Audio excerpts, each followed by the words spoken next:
Ramzan special A to Z biryani recipe আজকে আপনাদের সাথে শেয়ার করব। এক রেসিপি দেখে যে কেউ বিরিয়ানি বানাতে পারবেন, কথা দিলাম। বিশেষ করে যারা নতুন রাঁধুনি আছেন তাদের জন্য আজকের রেসিপি। আমি বিশেষ করে নতুন রাঁধুনির জন্যই আমি আমার রেসিপিগুলো শেয়ার করে থাকি। আর এই এক রেসিপি দেখেই কিন্তু যে কেউ বিরিয়ানি বানাতে পারবেন ইনশাল্লাহ।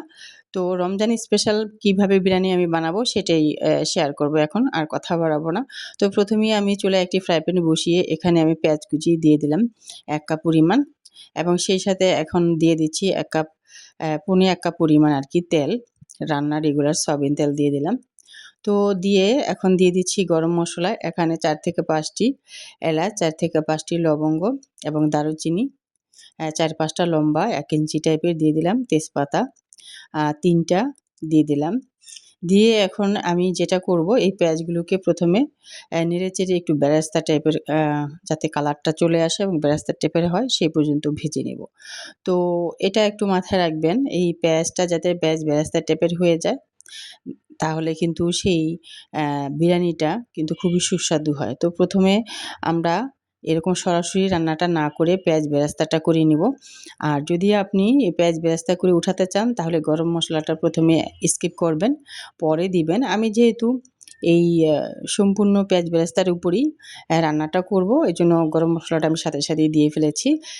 চাইলে আপনারা কি করবেন, একসাথে পেঁয়াজ বেরেস্তা করে আলাদা উঠায় রেখে পরে বসাবেন যখন, তখন গরম মসলাটা দিবেন আরকি। তো চাইলে আপনারা এভাবে আমার মতো করে নিতে পারেন। তো আমার পেঁয়াজ বেরেস্তার কালারটা তো আপনারা দেখে নিশ্চয়ই বুঝতে পেরেছেন যে কত সুন্দর একটা কালার এসেছে। এ পর্যায়ে এসে আমি কিন্তু এখানে ১.৫ কেজি গরুর মাংস দিয়ে দিলাম। তো গরুর মাংসটা যখন আপনি বিরিয়ানি রান্না করবেন একটু খেয়াল রাখবেন যাতে গরুর মাংসের মধ্যে একটু চর্বি থাকে, একটু হাড়যুক্ত থাকে। মাংস তো থাকবেই, হ্যাঁ? একটু হাড় থাকলে, একটু চর্বি থাকলে ওই টাইপের মাংস দিয়ে বিরিয়ানি রান্না করলে খুবই ভালো হয়, খেতে টেস্ট হয়। তো দিয়ে কিছুক্ষণ নেড়েচেড়ে নিয়ে এখন দিয়ে দিচ্ছি পেঁয়াজ পেস্ট। তো এখানে আমি আ পৌনে ১ কাপ পরিমাণ পেঁয়াজ পেস্ট করে দিয়ে দিলাম। সেই সাথে আদা রসুন পেস্ট উঁচু করে ২ চা চামচ আদা রসুন পেস্ট দিয়ে দিলাম। সে সাথে ১ চা চামচ দিয়ে দিলাম শুধু আদা পেস্ট। যেহেতু গরুর মাংসতে একটু আদা বেশি লাগে, সেজন্য আমি এটা আলাদা করে আবার ১ চা চামচ আদা পেস্ট দিয়েছি। দিয়ে দিলাম লবণ স্বাদমতো। তো শুরুতে আমি এখন ১.৫ চা চামচ লবণ দিয়েছি। পরবর্তীতে চেক করে আমি আবারও দেব যদি প্রয়োজন হয়। সাথে, সাথে এখন দিয়ে দিচ্ছি ধনিয়া গুঁড়া ১ চা চামচ, জিরার গুঁড়া ১ চা চামচ দিয়ে দিলাম। আর এখানে ঝালটা আপনারা একটু ১.৫ বা ২ চা চামচ দিবেন। আমি এখানে খুবই কম দিয়েছি যেহেতু আমার বাচ্চা খাবে এজন্য।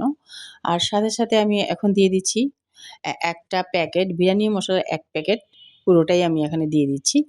এই রমজানে প্যাকেট মসলা দিয়ে বিরিয়ানি রান্না করার সবচেয়ে সহজ সমাধান এটাই। যত দ্রুত আপনি রান্না করতে চান খুব তাড়াতাড়ি শর্টকাটে, তাহলেই একটি প্যাকেট মসলা দিয়েই কিন্তু আপনি খুবই তাড়াতাড়ি রান্না করে নিতে পারবেন। তো তারপরে আমি এখন দিয়ে দিচ্ছি টক দই। তো এখানে ১/২ কেজির একটা বাটি থেকে এখানে আমি দিয়ে দিলাম ৩ টেবিল চামচ টক দই। তো টক দই দিয়ে এখন আমি সমস্ত উপকরণগুলো ভালো করে মিশিয়ে নিব। যেমনটা দেখতে পাচ্ছেন ভালো করে এখানে মিশিয়ে নিব। তো আপনাদের জন্য টিপস এটাই যে এই রমজানে সবচেয়ে সহজ এবং শর্টকাটে যদি আপনি বিরিয়ানি তেহারি রান্না করতে চান তাহলে প্যাকেট মসলা দিয়ে, বাজার থেকে কিনে আনা প্যাকেট মসলা দিয়ে যদি আপনি রান্না করেন সময়ও বেঁচে যায়, আর খেতেও কিন্তু বেশ সুস্বাদু হয়। খুব দ্রুত শর্টকাটে কিন্তু রান্না করে নেওয়া যায়, অনেকটাই ঝামেলা কম হয়। তো সেজন্য এবার আমি আপনাদের সাথে প্যাকেট মসলা দিয়ে বিরিয়ানিটা শেয়ার করছি। আশা করছি আপনাদের খুবই কাজে লাগবে। তো আমি এখন ফিরে আসলাম, প্রায় ৫ থেকে ৬ মিনিট পরে ফিরে এসে আবার নেড়েচেড়ে দিচ্ছি। তো নেড়েচেড়ে দিতে হবে এভাবে, ঢাকনা উঠিয়ে নিয়ে এখন দিয়ে দিলাম আমি এখানে আমার হাতে যেহেতু গরুর দুধটা ছিল না, এজন্য গুঁড়া দুধটা কি করেছি, পানি দিয়ে মিক্সড করে এখানে ১/২ কাপ পরিমাণ মানে ১/২ কাপ পানি নিয়েছি, আর গুঁড়া দুধ নিয়েছি আমি ২ টেবিল চামচ পরিমাণ, মিশিয়ে দিয়ে দিলাম। তো দিয়ে আমি নেড়েচেড়ে নিয়ে অন্য একটা পাশের চুলায় আমি সিদ্ধ করার জন্য বসিয়েছি হাঁড়িটা। আর এখানে আমি আরেকটা ফ্রাই প্যানে বসিয়েছি। আর পাশে মাংসটা সিদ্ধ হতে থাকুক ততক্ষণ পর্যন্ত আমি এই পাশে বসে না থেকে আরেকটা হাঁড়ি বসিয়ে দিয়ে এখানে আমি ১/২ কাপ পরিমাণ পেঁয়াজ বেরেস্তা করে নিয়েছি। হাফ কাপ হবে না, প্রায় পৌনে 1 কাপ পরিমাণ এরকম হবে আর কি। তো বেরেস্তা করে আমি বেরেস্তাকে কিন্তু উঠিয়ে নিলাম।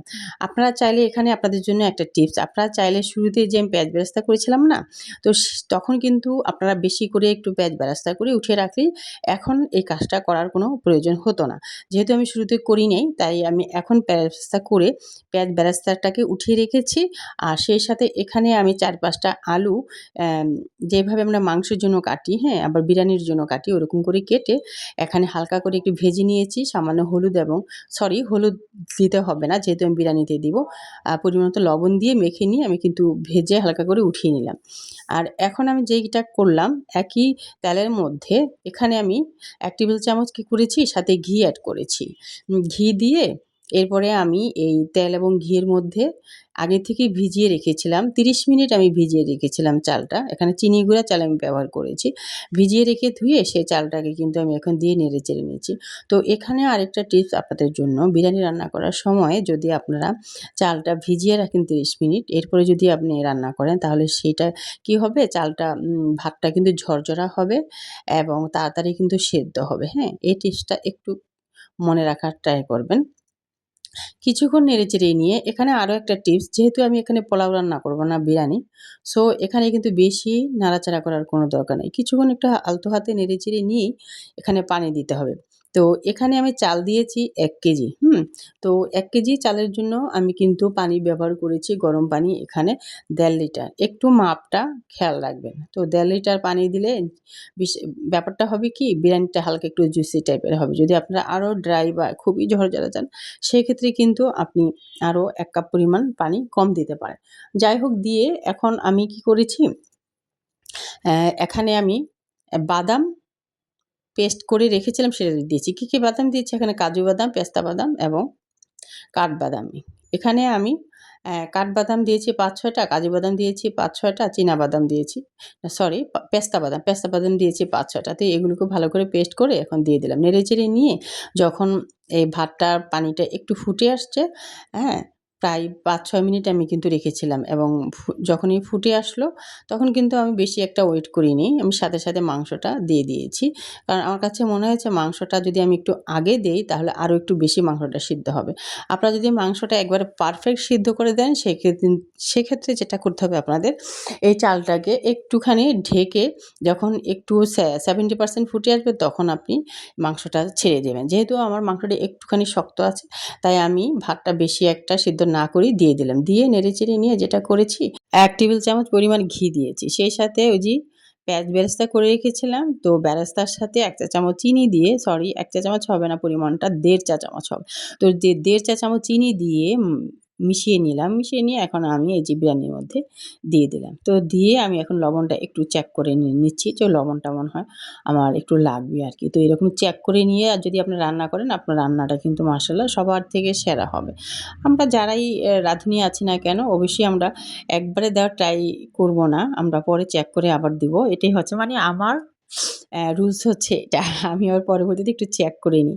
এটা করলে আমার কাছে মনে হয় রান্নাটা পারফেক্ট হয়, কম বেশি হওয়ার চান্সটা কম থাকে। যাই হোক, এরপরে এখানে পরিমাণ মতো আপনি দিয়ে দিবেন কাঁচামরিচটা মাস্ট দিতে হবে, তো সুন্দর একটা ফ্লেভার আসে।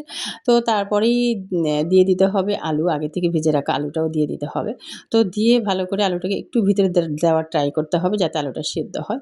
তো একটু ভিতরের দিকে এরকম চেপে, চেপে দিয়ে এখন সুন্দর করে ভাতটা সমান করে দিয়ে এখন ঢেকে দিতে হবে একদম দমে। ঠিক আছে? একদম ভাতটা মানে একদম বিরিয়ানিটা কমপ্লিট সেদ্ধ না হওয়া পর্যন্ত আমি এই যে ঢেকে রেখেছিলাম, প্রায় 10 মিনিট পরে ফিরে আসছি। ফিরে এসে এই যে বিরিয়ানির সেন্ট আছে না? তো সেন্টটা এখানে আমি বেশি একটা দেই নাই। 3 ফুটা দিয়েছি। ঠিক আছে? যেহেতু রমজান মাস, বেশি ফ্লেভার হলে হয়তো খেতে হয়তো বেশি ভালো নাও লাগতে পারে। এজন্য আমি কম পরিমাণে দিয়েছি। ঠিক আছে? রমজানে স্পেশালি এইজন্যই বলা হয়েছে যাতে রমজানে আমরা খেতে পারি সুস্বাদুভাবে। সেভাবে রান্নার ট্রাই করেছি। সবকিছুই একদম পরিমাণ পারফেক্ট দেওয়ার ট্রাই করেছি। যাতে একদম বেশিও না হয়, একদম কমও না হয়। এরপরে যেটা করেছি আমি এখানে ধনিয়া পাতা দিয়েছি 2 টেবিল চামচ পরিমাণ। ঠিক আছে? তো এটা অপশনাল, আপনারা চাইলে স্কিপ করতে পারেন। তো দিয়ে আমি একটু নেড়েচেড়ে নিচ্ছি, ভালো করে ভাতের সাথে মিশিয়ে নিচ্ছি যাতে সব জায়গায় ভালো করে মিশে যায়। আর এরপর নেড়েচেড়ে নিয়ে আমি আবারও কিন্তু দমে রেখে দেবো একদম। হুম, এই কোনো ঢাকনা উঠাবো না এরপরে। দমে রাখবো একদম এভাবেই ১০ মিনিট দমে রেখে দিব। এরপরে সার্ভ করব। সুপ্রিয় দর্শক, আশা করছি আজকের রেসিপি আপনাদের কাছে ভীষণ ভালো লেগেছে। ভালো লাগলে অবশ্যই লাইক, কমেন্ট করে আমার চ্যানেলের সাথে থাকবেন।